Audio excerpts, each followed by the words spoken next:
अस्सलाम वालेकुम, क्या चाल है दोस्तों। उम्मीद है सब खैरियत से होंगे। तो दोस्तों आज हमारा एक वीज़ा लग के आया। वैसे तो बहुत सारे वीज़ास लगे शेंजन के। मैं जो एक शेंजन वीज़ा की बात करता चलूँ आपके साथ, वो लग के आया हमारा अबू धाबी से। और सबसे पहले मैं आपको वीज़ा दिखा दूँ।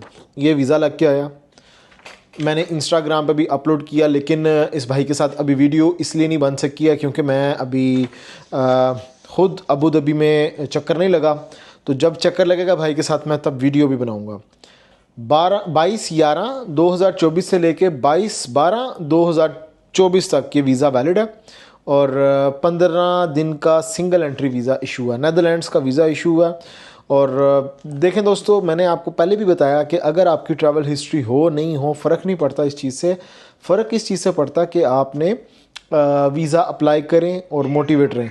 12/11/2024 को वीज़ा इशू हुआ था। अब यहाँ पे बात आई कि इस बात को गुज़रे कुछ दिन हो गए हैं, तो मैं अब बता रहा हूँ या अब वीडियो बना रहा हूँ। उसकी रीज़न है, उसकी रीज़न ये है कि मेरे पास पहले ही बहुत सारी वीडियोस थी या फिर मैं नहीं बना सका हूँ।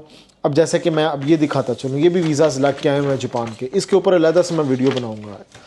तो सिंगल एंट्री वीज़ा है। आप इस वीज़ा पे डायरेक्टली अगर किसी दूसरे शेंजन कंट्री में भी जाना चाहें तो जा सकते हैं, लेकिन मेरी पर्सनल रिकमेंडेशन होती है कि आप डायरेक्टली उस कंट्री में ट्रैवल करें जहां पे आपको वीज़ा इशू हुआ है। लाइक नेदरलैंड से वीज़ा इशू हुआ है तो आपने नेदरलैंड्स में फ़र्स्ट एंट्री लेनी है। एम्स्टर्डम जाएं, घूमें फिरें, वहाँ से फिर आप कहीं पे भी जा सकते हो। अब मुझे कहेंगे कि क्या अगर हम किसी दूसरे कंट्री में ट्रैवल करेंगे तो हमें इशू होगा? नहीं, ऐसी बात नहीं है। आप जा सकते हो, शेंजन वीज़ा किसी भी कंट्री में एंट्री ले सकते हो। लेकिन अगर जो उस वक्त इमिग्रेशन सामने बैठी हुई है उसने आपसे क्वेश्चंस कर लिया, आपको ना आए, या जिस कंट्री से आप फ्लाई करने लगे हो उसने इमिग्रेशन ने बोर्डिंग के वक्त आपसे कुछ क्वेश्चंस किए, आपको ना आए, तो तब प्रॉब्लम हो सकती है। लिहाजा मैं कहता हूँ कि जहाँ का वीज़ा लगा हुआ है पहले वहाँ पे आप ट्रैवल किया करो। अच्छा, अब इसके मैंने डॉक्यूमेंट्स के ऊपर बात करता चलूँ। कैसे डॉक्यूमेंट्स चाहिए, खुद कर सकते हो या कंसल्टेंट एजेंट की ही ज़रूरत पड़ेगी, वट एवर, इस तरह की जितनी भी चीज़ें मैं सारी बता देता हूँ। देखिए, कंसल्टेंट और एजेंट की ज़रूरत उस वक्त पड़ती है कि जब आप या तो बिज़ी हो या फिर आप डॉक्यूमेंट्स नहीं बना सकते हो, या आपको सारी चीज़ों का पता है, कुछ चीज़ें आप समझते हो कि मिस हो जाएंगी। जो कंसल्टेंट एजेंट हजरात हैं वो डेली बेसिस पे काम कर रहे हैं, वो हमें बेहतर गाइड कर सकते हैं कि किस कंट्री में वीज़ा अप्लाई करना चाहिए, कहाँ पे वीज़ा रेशो अच्छी है। जो कंसल्टेंट और एजेंट का रोल होता है वो आपको यही होता है कि वो आपको बेहतर गाइड कर सकता है, आपको अच्छा मशवरा दे सकता है, आपकी फ़ाइल अच्छे से बना सकता है।